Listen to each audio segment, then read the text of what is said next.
Huntingtons by Dallas, Rebecca, Nadia, Madison, and Savannah. Patient background. Susan is a 35-year-old teacher who has been referred to a psychologist in her work building, and the psychologist thinks she should see a neurologist. She has been treated for her mild mood swings and depression. Susan reported that her mother experienced the same thing a few weeks before she died. However, her mother was killed in a car crash, and the doctors were unable to explore her symptoms. Patient symptoms. Lately, she has been having little things happen to her, such as her hands start to move on their own. She has been forgetting little details at work, and she has been more clumsy lately and falling down, which causes bruising on her legs.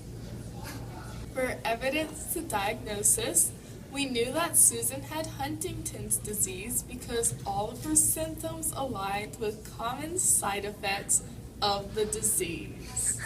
Like Susan, many with Huntington's disease suffer from movement or motor deficiencies such as clumsiness or trouble walking.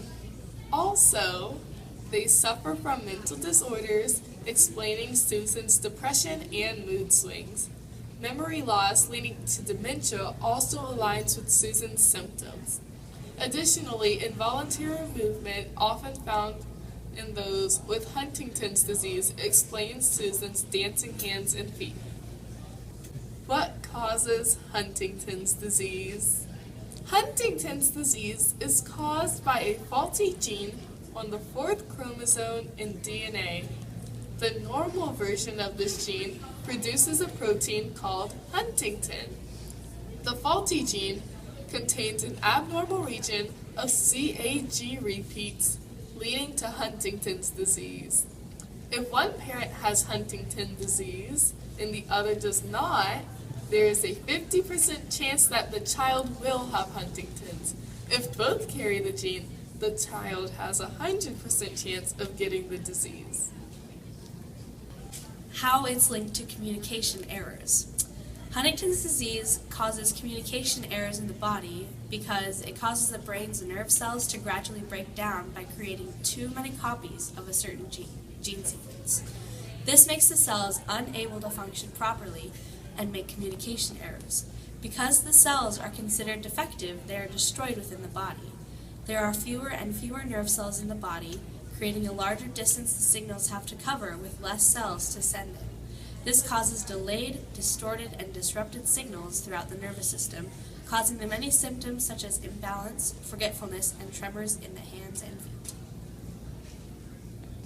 Lifestyle changes. Patients with Huntington's disease are expected to live for about 10 to 30 years after symptoms appear.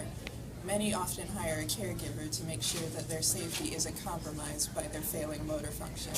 The caregiver is mostly for advanced cases of HD, when doing basic daily functions becomes difficult, such as brushing your teeth or eating. Daily exercise along with improving your diet is recommended when diagnosed with Huntington's. While there is no cure, several medicines are out there to help with the symptoms, which will often require a doctor's prescription. It is recommended that people suffering from HD participate in social activities to make the most of their time left. Alright, here we have MRI images of a normal brain, which is these two, and someone with Huntington's disease, which is these brains. An MRI is basically like an X-ray, but it shows tissues as well. So, Huntington's disease causes an atrophying of the internal parts in the two lobes of the brain, and that's where all of the complications arise. Huntington's disease affects many parts of the brain.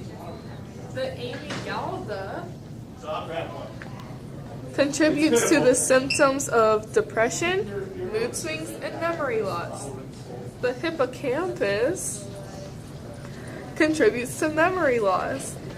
The cerebellum contributes to the clumsiness and lack of control over hands or feet.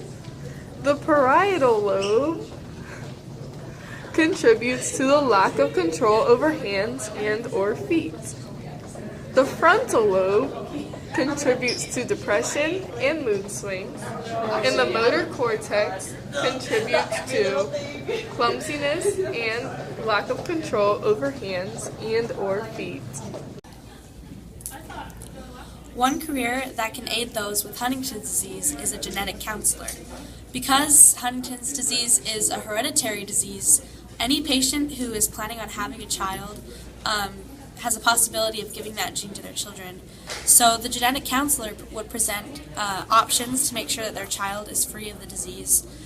Children bring joy to those who suffer from mental diseases such as depression or anxiety. And to ease the burden of this future parent or someone with Huntington's disease, a genetic counselor can do all that they can to help achieve that healthy child that they want. Another profession that can help with aiding Huntington's disease is a speech therapist. Huntington's disease can greatly impair the muscles of the mouth and throat, therefore causing problems with formulating speech, eating, or swallowing. A speech therapist specializes in treatment of speech and communication disorders, and their approach usually varies depending on the disorder. A speech therapist would help to improve the ability to speak clearly or teach you various communication devices, such as a board covered with pictures, commonly used items, and other very common activities.